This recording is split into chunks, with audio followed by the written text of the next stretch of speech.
Okay, so hello and welcome to this entry on Canto 30 of Purgatorio. My name's Francesca Southerden. I'm an Associate Professor of Medieval Italian at the University of Oxford, and I'm delighted to be joined by my doctoral student, Lachlan Hughes.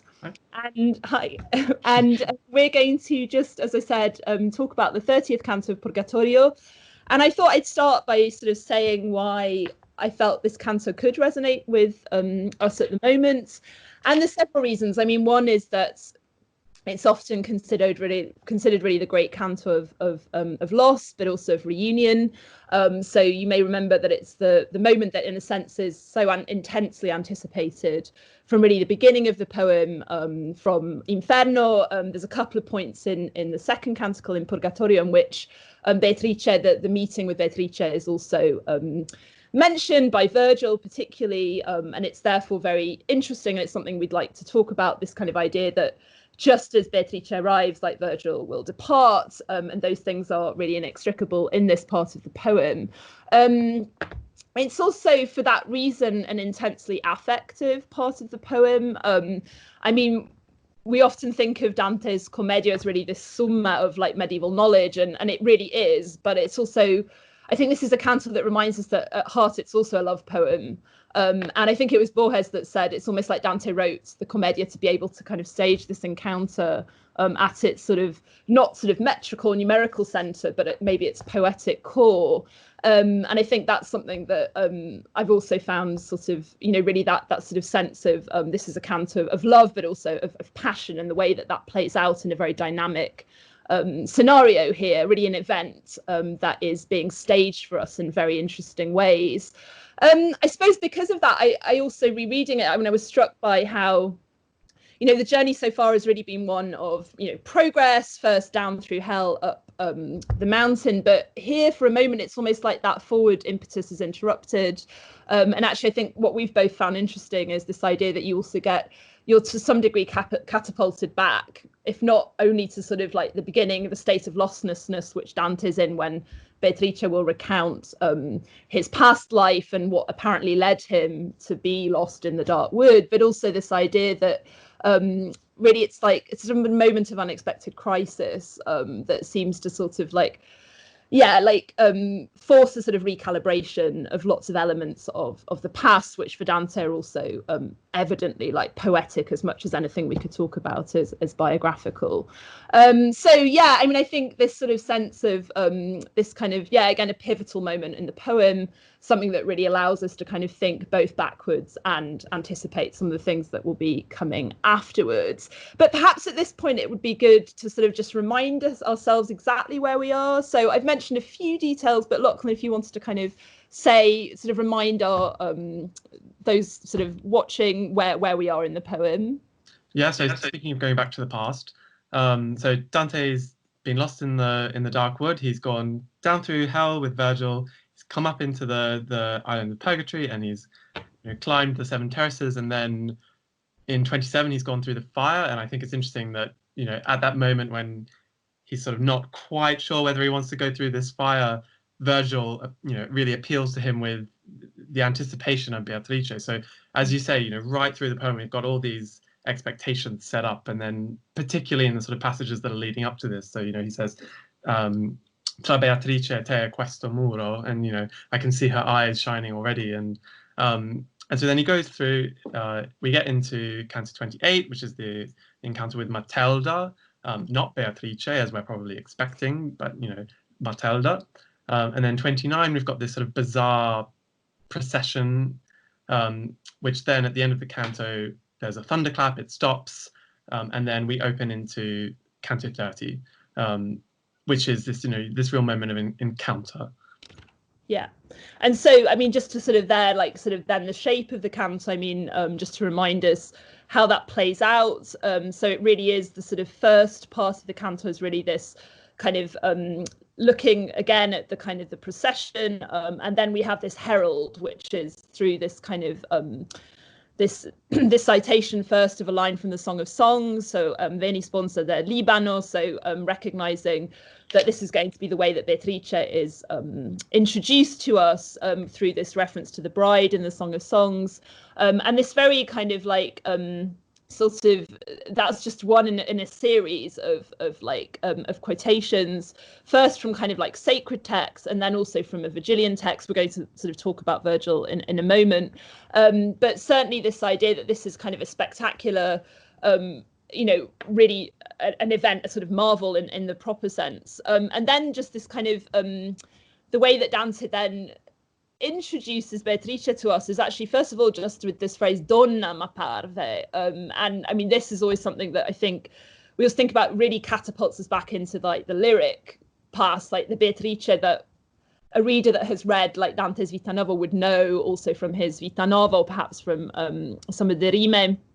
And it's really the kind of the force of that being in the presence again of this donna that has been within the fiction poem dead for 10 years, and that the effects that has on the pilgrim, and then you get quite a long passage in which it's really about the kind of the affective power that she continues to have to move him with this antico amore, the antica fiamma, the ancient flame, the ancient love that is felt even more intensely than that first moment we understand that that he set eyes on her.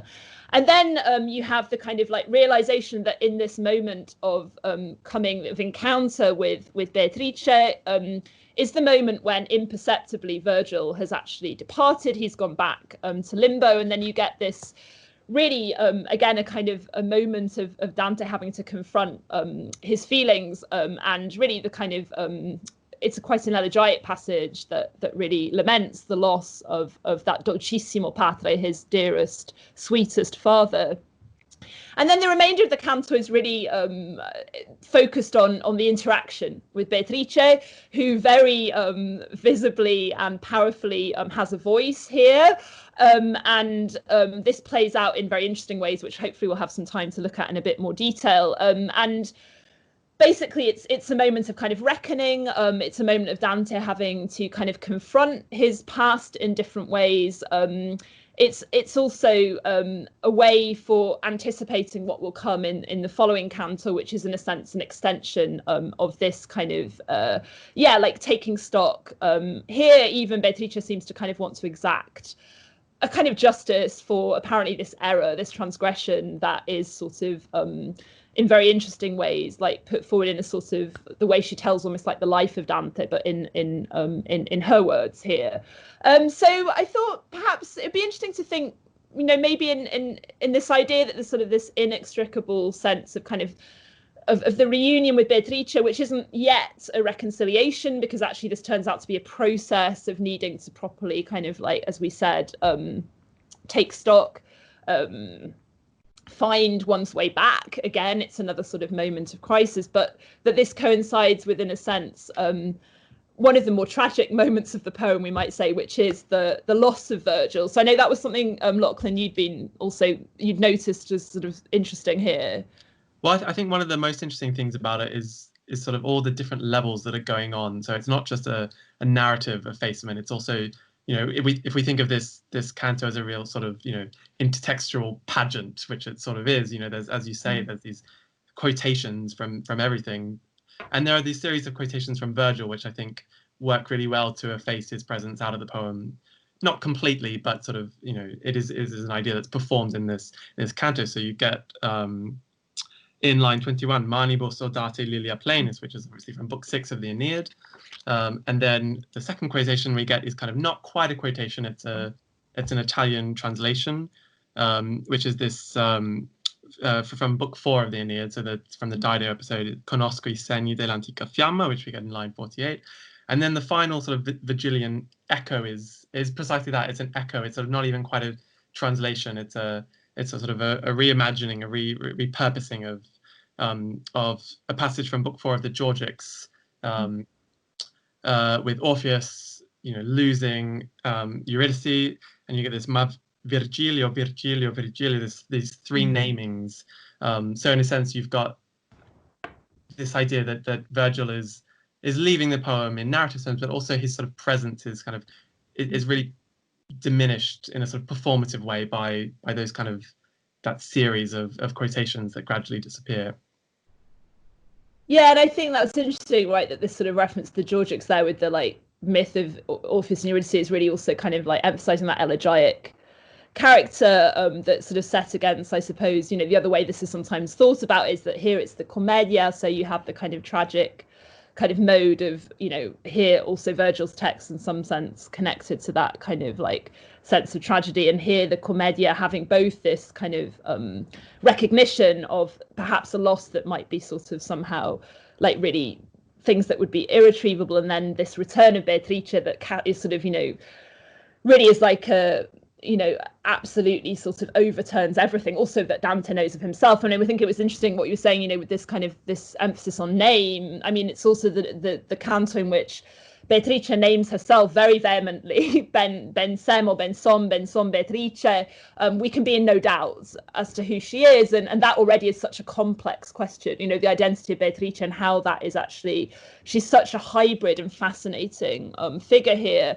But also, of course, something that's noticed is that it's also the canto where Dante is named for the first and like only time in his text. And I think rereading these sort of this canto, I was really struck by that moment where that happens, where it's Beatrice, of course, naming him Dante, perché Virgilio se ne vada, non piangere ancora che piangere ti conven per altra spada. So, I mean, there's a few interesting things about that terzina. I mean, one, we understand that Dante is like just like in a flood of tears here. I mean, he's really like, in Italian you'd say a pezzi. I mean, he's fallen apart.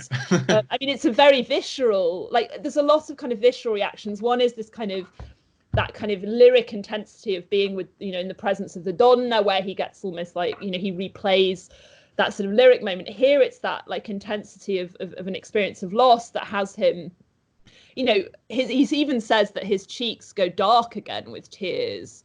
And I mean, we were saying that seems to take us like back to an earlier part of the poem. Well, yeah, it's precisely to the start of Purgatory. So you've got all these moments in the canto which are kind of looking back to how we've arrived at this point. And, you know, one of them is right at the end, obviously, when Beatrice is talking about, you know, having to go down to sort of rescue Dante in a sense. But then also sort of closer to home, we've got this point here where we think back to the start of Purgatory. So, you know, there's all these moments of stock taking, which I think are interesting. Yeah, and then the other thing here I think is just so striking is that moment that he's named, you know, if you like, one way it's sometimes thought he kind of comes into being almost at that moment, you know, in the proper sense. He's sort of being rebaptized maybe through his poem, but he's also like at his least apparently together, collected. He really seems to be kind of like at his least kind of autonomous in a way, and being remade precisely through this encounter, through the force of passion, and that can have transformative effects, but it's going to happen in a painful way. I mean, this is the other side of the canto, you know, it's a Beatrice who's everything but ridere felice at this point. Yeah. So Virgil, having said that he's going to find her smiling and happy to welcome him, you know, into the terrestrial paradise, into this, you know, moment of reunion, we get something quite different. So, I mean, maybe we could talk a bit about like really sort of the Beatrice that we in the Pilgrim here encounters. Well, I love that Peter Hawkins talks about her as a drill sergeant on a rant, or an exasperated mother at the end of a long day, which I think is absolutely, you know, what she is. I remember the first time that I read the comedy, you get to 28, Canto 28, and you think this is Beatrice, because you've got, you know, Matilda, who's, you know, singing and collecting flowers, and she's this sort of lyric donna par excellence, but it's not Beatrice.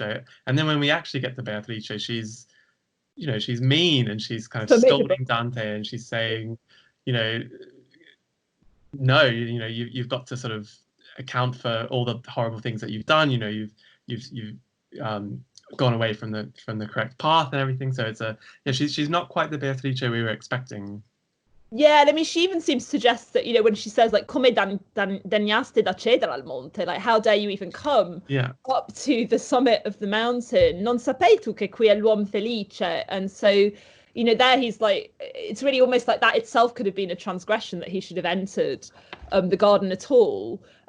Even though, you know, the way he's told it, obviously he's undertaken this incredibly arduous journey. And here, I mean, she's so harsh, in fact, that it takes the kind of angelic song to actually sort of like, because this sort of canto works through a series of moments of where you get this kind of expectation that there's going to be this joyous thing, and then you get this sliding backwards. And here it's that idea that, you know, she starts with this incredibly, as you said, vehement, you know, harsh remonstration, and to the extent at which we understand that then there's going to be this long metaphor that tells us that his you know, his heart was like sort of almost like reified in ice, and it's going to again dissolve into tears. But the way he does that is through this reference to the angelic, like the angels who've been there, like you know, with the rain of flowers. Yeah, the rain of flowers over the beloved. Now their like role is to really well show, I mean, they seem to embody compassion here, but there's an interesting interaction with Beatrice there.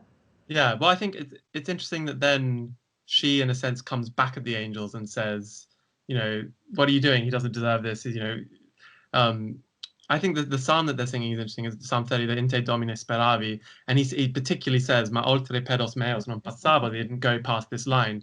And actually, what is the next line that they don't go on to is the miserere. And so there's, you know, you don't need penitence in the you know, in the earthly paradise, because you've reached the earthly paradise. But I think it's interesting then that Beatrice, in her sort of rebuke of Dante in the sort of closing section of the canto, is not talking to Dante directly. She's talking about Dante sort of to the angels, which I think is quite a strange interaction. Yeah, and you're right. So then you get this kind of like an account of sort of, in a sense, like everything that he has done from, you know, his earliest youth. And there's that very interesting reference to a Vita Nova, which both seems to refer to that youthful period, but of course also, for the knowing reader, Hughes that text, so the libello, the earlier text that he'd written, and yeah, I mean, in this sort of sense, as you said, that she tells this in the third person. He becomes like a character, sort of, you know, an individual that she's you know, talking about this idea that he had such promise, that so much grace was instilled in him, and somehow he went astray. There was this kind of like loss of direction, that however hard she tried to bring him back to the correct path. And of course, those of us that have read the Vita Nova know that that's already playing out in that text. The idea that, you know, on her death, he does go astray. But then already she does manage to kind of, she says, rivocai, like to call him back. There is the kind of way in which by the end of that text, he seems to have returned to her. So there's something else has happened, or seemingly like, you know, that moment where he lost, he misidentified or sort of like, misunderstood like her true nature. And this idea that quando di canna spirito era salita e bellezza virtù cresciuta mera, fu io a lui men cara e men gradita. That when she was at her most beautiful in her kind of second age, that he found, you know, he was less faithful to her, and found her less pleasing. And that this is really kind of the moment of desire gone astray, in a sense. I think another really interesting thing about this passage is the way it really encourages us to read biographically, through a biographical lens. And, you know, we talk about the poet Dante's youth and how he went astray, and you know, it's sometimes important to remember that this is coming to us from the text. You know, this is a sort of a way of reading that's being given to us, and this passage is one of the real sort of moments that's kind of instilled in the whole tradition of reading Dante biographically. And it's interesting that it plays out this same sort of, in a sense, like narrative thrust, the death of Beatrice, or, you know, the Donna in general, the turn to another good, and then turning back to the lady. So that's, you know, that's very much the thrust of the Vita Nova, and then it's kind of played out again here at the end of the canto in an interesting way. Yeah, absolutely. And I think, you know, in sort of thinking about how this canto ends, but also it's kind of opening up to the 31st canto, insofar as really that, you know, the way that it comes to a sort of close is with, you know, really Beatrice restating again, like, first of all, the necessity of having gone as far as limbo, down to hell, to actually ensure that then he was brought up, and, you know, in tanto giucate, he'd fallen so far. But then also saying that what's needed then is this kind of absolute kind of like penitence that's going to now kind of play out in the next canto. And this idea that, you know, he's going to have to sort of like pay in some way, alcuno scotto di pentimento, that there will have to be a kind of, again, a sort of reckoning that colpo e duol, like the sort of the colpa, the sin and the suffering will have to kind of come together. And so this is going to be like, again, something that is continued rather than already over. I mean, actually, I think we learn at the next canto that the worst is yet to come in terms of her parlare. And she continues Santa Conta as well, without a break at all. It sort of keeps rolling on. Yes, I mean, it would be tempting to carry on talking, but I think we'll finish there for today. And it was really great to talk to you, and we'll look forward to catching up soon. Yeah, a presto. A presto.